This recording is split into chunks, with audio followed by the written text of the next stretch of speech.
Assalamualaikum warahmatullahi wabarakatuh. Alhamdulillah wassalatu wassalamu ala rasulillah. Amma ba'd. Sahabat-sahabatku yang dimuliakan Allah, semoga dimanapun kalian berada, kita senantiasa dalam keadaan sehat walafiat. Amin ya rabbal alamin. Ramadan, syahrul Quran. Banyak ilmu yang bisa kita pelajari dalam Al-Quran. Salah satunya yaitu ilmu tentang pola pengasuhan anak, yang dalam zaman sekarang ini sering disebut ilmu parenting. Banyak sekali teori-teori parenting yang telah kita pelajari. Namun sebenarnya bagaimana Al-Quran mengajarkan kita untuk menjadi seorang tua yang sesungguhnya, untuk menjadi orang tua yang dimuliakan oleh Allah. Dalam Al-Quran, pengasuhan anak banyak disebutkan di berbagai surat. Namun izinkan saya kali ini untuk merinci 4 kisah dalam Al-Quran yang menyiratkan tentang pola pengasuhan anak. Yang pertama yaitu tentang kisah Nabi Yakub alaihissalam dan Nabi Yusuf alaihissalam. Bagaimana Nabi Yusuf dan Nabi Yakub memiliki komunikasi yang sehat, sehingga Nabi Yakub bisa menjadi pendengar anaknya yang baik, dan juga Nabi Yusuf tidak segan-segan untuk bercerita kepada Nabi Yakub alaihissalam. Dalam Al-Quran, A'udzubillahi minasyaitonirrajim. Bismillahirrahmanirrahim. Idh qala Yusuf li abihi ya abati inni ra'aitu ahada asyara kawkaban wasyamsa wal qamara ra'aituhum li sajidin. Yang artinya, ingatlah ketika Yusuf berkata kepada ayahnya, "Wahai ayahku, sungguh aku bermimpi melihat 11 bintang, matahari dan bulan. Kulihat semuanya bersujud padaku." Itu menandakan bahwa Yusuf tidak malu untuk bercerita, untuk menceritakan mimpi indahnya kepada ayahnya. Di sini ayahnya Nabi Yakub alaihissalam memberikan jawaban yang menyiratkan bahwa Nabi Yakub mengetahui karakter-karakter anak-anaknya. Nabi Yakub menjawab bahwa jangan sampai Yusuf menceritakan mimpinya kepada saudara lainnya. Itu artinya Nabi Yakub mengetahui karakter yang dimiliki oleh anak lain berkat komunikasi yang sehat.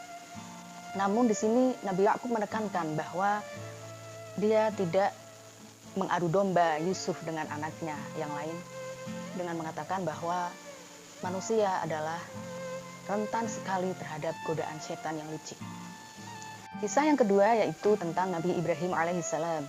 Dalam Al-Quran, Nabi Ibrahim alaihissalam memberikan perhatian kepada anaknya melalui doa. Ini adalah hal penting bagi kita orang tua untuk selalu mendoakan yang terbaik untuk anak-anak yang tidak hanya berorientasi kepada dunia namun juga akhirat. Seperti doa Nabi Ibrahim yang masyhur yaitu Bismillahirrahmanirrahim. Rabbi ij'alni muqimas sholati wa min dzurriyyati. Rabbana wa taqabbal du'a. Yang artinya, ya Tuhanku, jadikanlah aku dan anak cucuku orang-orang yang tetap mendirikan sholat. Ya Tuhanku, kabulkanlah doaku.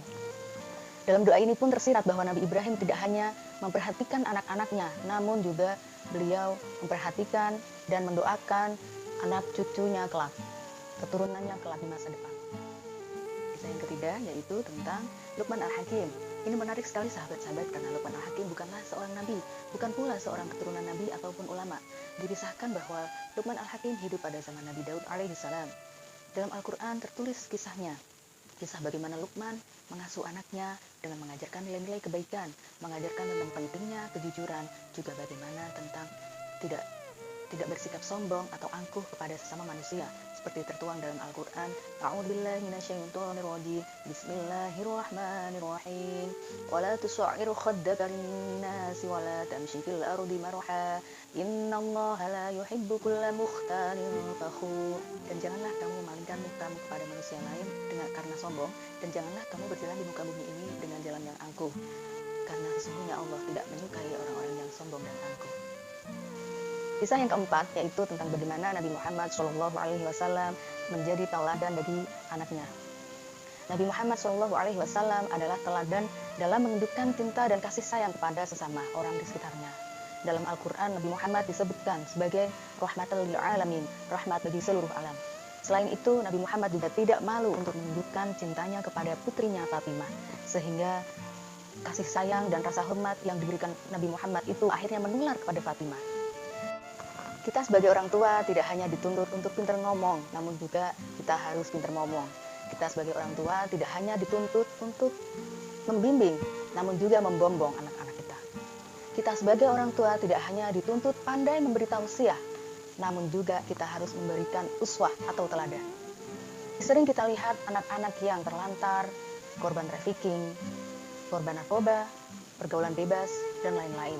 Oleh karena itu, marilah kita memberikan teladan yang baik untuk anak-anak kita, membangun komunikasi yang sehat untuk anak-anak kita, memberikan hak-haknya anak-anak kita, mencari tahu apa keinginan dan apa cita-cita mereka sehingga kita bisa memfasilitasi dan mengantarkan anak-anak kita. Selain itu juga kita harus mendoakan sehingga anak-anak kita bisa meraih cita-cita mereka yang tidak hanya berorientasi kepada dunia namun juga akhirat. Mengabaikan hak-hak anak sama dengan menandatangani kontrak kegagalan bagi masa depan bangsa kita. Wallahu a'lam bishawab. Akhirul kalam, mohon maaf apabila ada kesalahan. Wallahul muwaffiq ila aqwamit thoriq. Wassalamualaikum warahmatullahi wabarakatuh.